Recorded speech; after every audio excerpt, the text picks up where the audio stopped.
Hey everyone, this is Mike with episode 56 of Getting Everyone Moving, brought to you by Palms to Pines Parasports. Today we have Kaitlin Tsue with us. Hey Kaitlin. Hi. Hi. So tell us, how did you become involved in adaptive sports? First of all, I got to become a USPTA pro coach, and I always wanted to do wheelchair playing and helping with the Special Olympics of my team because I actually have a disability too. So it's like I feel more connected to them. Um, Talk to us about, what is your disability? My disability is epilepsies, seizures, and that's where I actually have had 9 surgeries. But I had first had three, and that's where Lee DeYoung helped me to become a pro coach of USPTA. So you coach tennis, right? Yes, I do. So talk about, who do you coach and what do you do in your coaching? For right now, I'm helping with a lot of nonprofits as like Acing Autism and some wheelchair chats from D Henry, because I help with D Henry with a lot of his with a lot of her wheelchair players, mostly the pro players. So you play wheelchair tennis then? In a way, quite yes, because I'm learning from her. Because I want to coach wheelchair tennis also than just helping with the autistic people and I usually do more like using unique abilities than disability because I know everyone is still able. So when you so Acing for Autism, can you talk a little bit about that program? Acing Autism is a nonprofit, and I like helping with autistic people because it's like I feel connected because it's almost like they have a hard time with memory, or sometimes they have a hard time understanding. So with some autistic students, they more want to see than hear, and they have to have their sentences more shorter for they could really understand. And I'm quite the same way when I was young. So how do you approach people, who are on the autism spectrum in terms of coaching them? What are some of the things that you have to do? How do you approach it? It's kind of like I have to be an example to them. So, or sometimes I need to kind of show them how my grip is. And if they do not have the grip, then I have to do a little bit of touching. But first, I ask them because some of them are sensitive about touching. And what is your coaching philosophy? My coaching philosophy. Mhm. So my father loved tennis. Oh, He got to me involved within tennis. First of all, my brother was in tennis with a coach Keith Reynolds, and I was keep on just picking at the tennis balls when he was playing it, and then I was then somehow Coach Keith wanted me give me a try. So around I was like maybe 4 or 5 or something, I started playing tennis, and I never stopped playing tennis. And I just don't know. I just got into it, and from me playing tennis, it really helps me because it helps me with like not stressing out, and I feel more connected, and somehow it feels very spiritual to me, and it's very important to me. how does it feel spiritual to you? So I'm religious, and it's almost like I feel like whenever I step onto the court, it's almost like I'm opening up the Bible almost. Really? Yeah. That's really interesting, huh? Um, how often do you play tennis? Usually I play almost very oftenly, but for right now, from the COVID, I cannot play as much. So Oh, I didn't do the coaching part, and but before I had played it almost like every single day. wow. That's incredible. How many hours a day would you play during when there wasn't COVID? Maybe if I'm by if I was with other people, then I've been playing probably for like 5 hours. 5 hours a day? Yeah, sometimes 5 hours or at least 2 hours, but mostly 5 hours. That is incredible. So you just love tennis.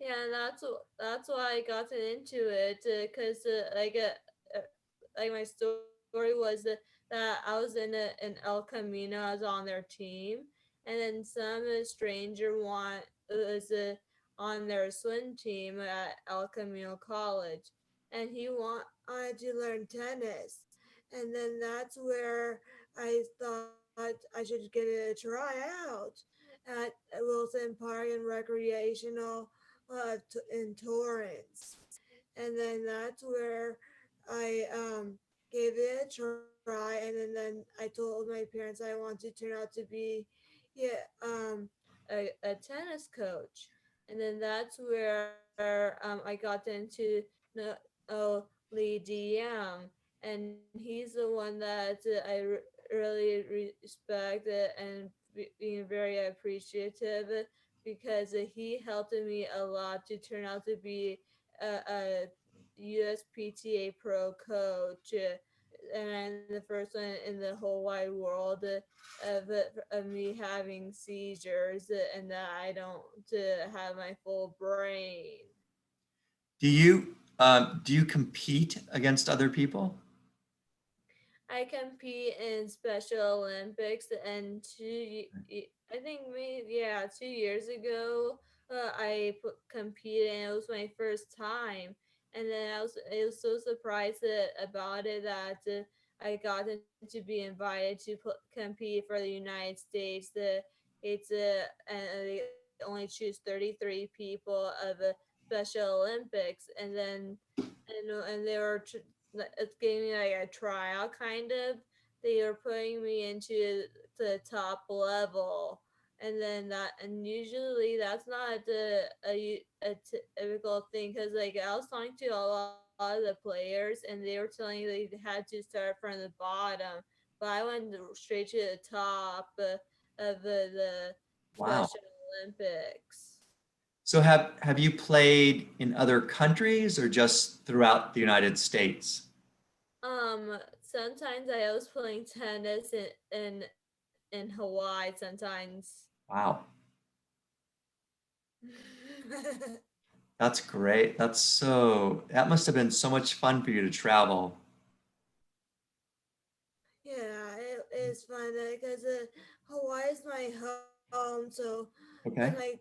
parents grew up in Hawaii, and that's where I play tennis a lot of times. Wow, that is really terrific. Do you play any other sports or have you played any other sports? Yeah, I've played soccer, softball, a little bit of surfing, and also wrestling. Wrestling, when did you do that? Was that in school? It was in school. When it was my senior year, I went to West Tyneside South High in Torrance, and they wanted to start having a girls' wrestling team. So I thought to go into wrestling because it was too late for me to get onto their team. So I thought to do wrestling because I was being bullied in Yeah. school, as like they would have been kicking me, punching me, throwing food on me, putting in the boys' bathroom, all of that. So then I thought about wrestling it for I could show the boys as a lesson. Um, how did you feel when you were being bullied? When I was being bullied, it's kind of like it was hard for me more because it's kind of like I had no friends and nobody, and then and that's how I was keep on using music in a way, yeah, for me, because like I use it from Journey and what else? Bon Jovi, because those are my two favorites when I was growing up, because it says like don't stop believing it, and it says like it's your life now or never. So that's where I use those phrases to myself to for me to not to think about them bullying me, and that's where I actually like that I got them bullied, because in a way for me being bullied that's when you have a job and you know how the manager treats you, right?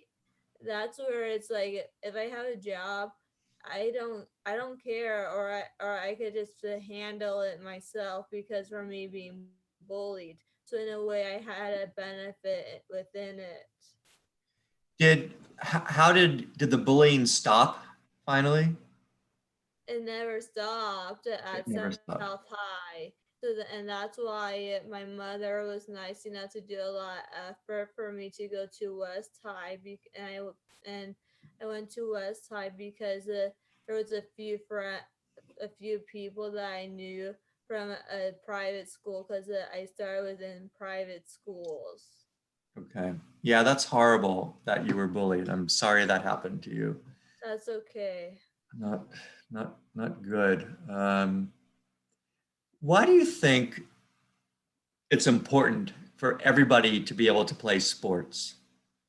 For me, that's a good question, actually, because that's where I'm trying to figure out what I could do with a lot of people, because it's like, for example, when I was in El Camino College and I was on their team, they were not allowing me to play just because I have epilepsies. And see, that's where it's like they're not are making me more stressed out and getting more anxieties. And the more with sports you play, the more less stress you have. Right. And the same thing with swimming, because the swimming, yeah, it sounds so dangerous, but the more happier they are out there. Yeah. So there should be a lot more opportunities for everyone to be able to play them, right?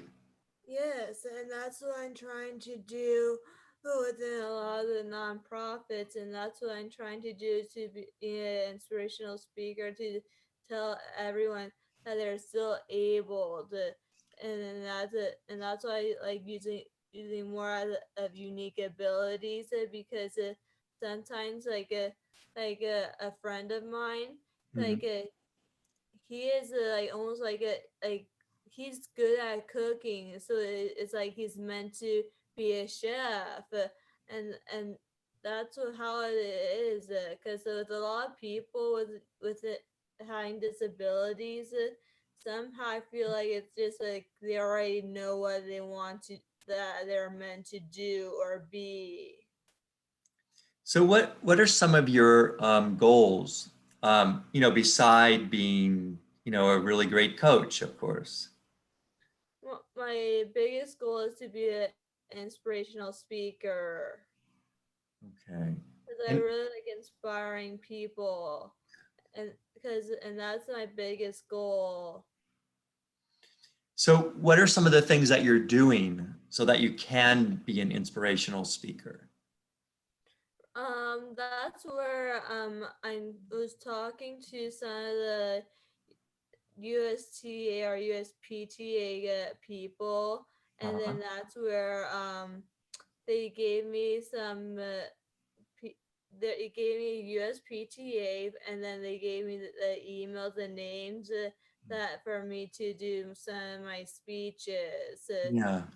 as like as like a in Florida here and in other areas, and that's where I might start out as. That is a really good goal, I think. That's really good. There's I I see a lot of people out there, and I really want to inspire them to, because like see like you could hear my voice different because I have a vagus nerve stimulator, and that's why sometimes you cannot really hear me as well, and that's where it's like I want to inspire them that they're more able to, because it's almost like for example in the 40s they just had made a joke. I say like you're a weirdo, and then that's it was just a joke, right? And sometimes within like the 60s or 70s some, somewhere around there they started creating special eds, and that's where it we all of us did not like it at all, and that's why I want to inspire the people, because and that's why now more of the joke is saying you're a weirdo. It more sounds more rude than the joke. Yeah. No, that's right. So we're getting towards the end of our interview here. What else would you like to tell people? I like to tell people that